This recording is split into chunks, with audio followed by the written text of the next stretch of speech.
नमस्कार।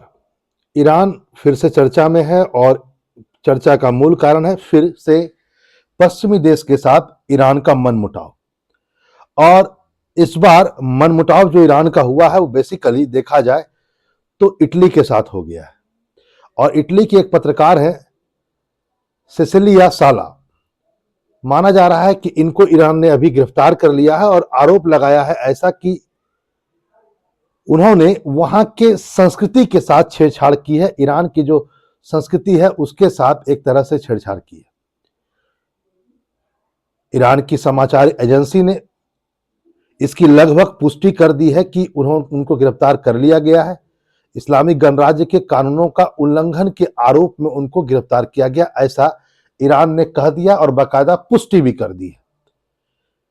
इटली के विदेश मंत्री ने बाकायदा कहा कि ये 29 वर्षीय महिला है और चोरा मीडिया के लिए काम करती है। चोरा मीडिया बेसिकली इटली की एक मीडिया एजेंसी है, न्यूज एजेंसी है, उसी के लिए ये काम करती थी और इनको 19 दिसंबर को ही तेहरान ने हिरासत में ले लिया। अजीब सी बात है। और रिपोर्ट पता होते होते काफी देर भी चल गया, काफी समय भी बीत गया। इसको भी ध्यान में रखने की जरूरत है।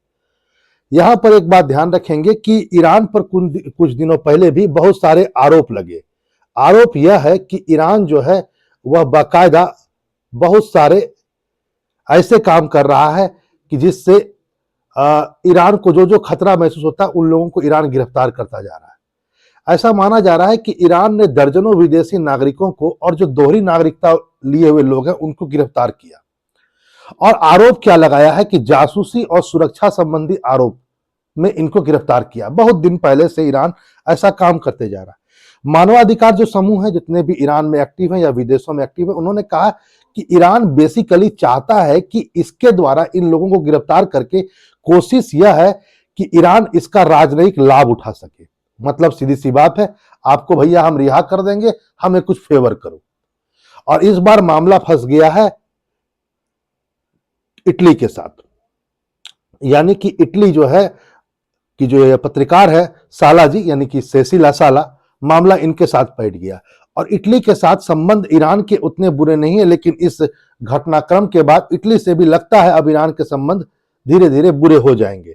यहां पर यह बात भी ध्यान रखें, वह यह है कि जो सांस्कृतिक मंत्रालय है, उन्होंने, ईरान का जो सांस्कृतिक मंत्रालय है, उन्होंने ये आरोप लगाया था कि इन्होंने इस्लामिक गणतंत्र, जो ईरान के जो कानून है इस्लामिक गणतंत्र का, उसको बाइकॉट, उसको तोड़ा था। कुछ ऐसी बातें कही थी। आपको पता होगा कि ईरान जो है वह एक पितृसत्तात्मक समाज को बताता है, जहां पर ईरानी क्रांति से पहले जो आप ये तस्वीरें देख रहे हैं, यहां पर जो आप बाकायदा ये तस्वीरें यहां पर देख रहे हैं, ये तस्वीरें पहले ऐसी नहीं थी। ये तस्वीरें पहले कुछ अलग थी।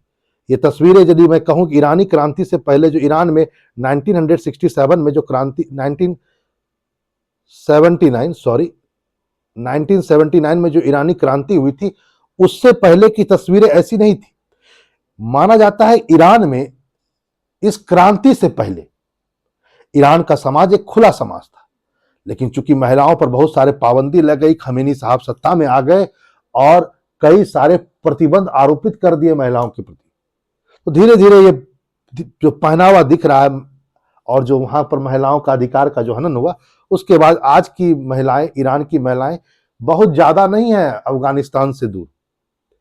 साला ने अंतिम पोस्ट में 17 तारीख को अपना एक पोस्ट किया था एक्स पर, और उनका जो टाइटल था, जो शीर्षक था, वो भी बहुत अजीब सा शीर्षक था।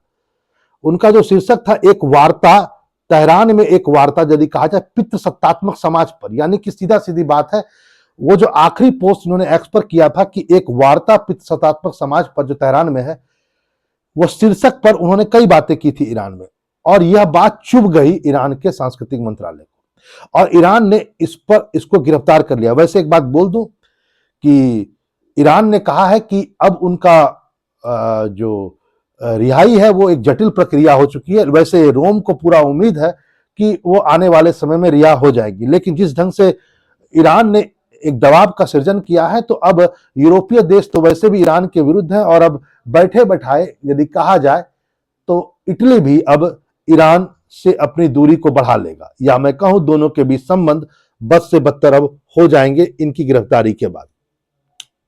ईरान में वैसे भी आपको पता है मानवाधिकार के नाम पर कुछ नहीं है, और महिलाओं की मानवाधिकार की तो वहां बात करना भी मुश्किल है, खासकर इस्लामिक क्रांति के बाद।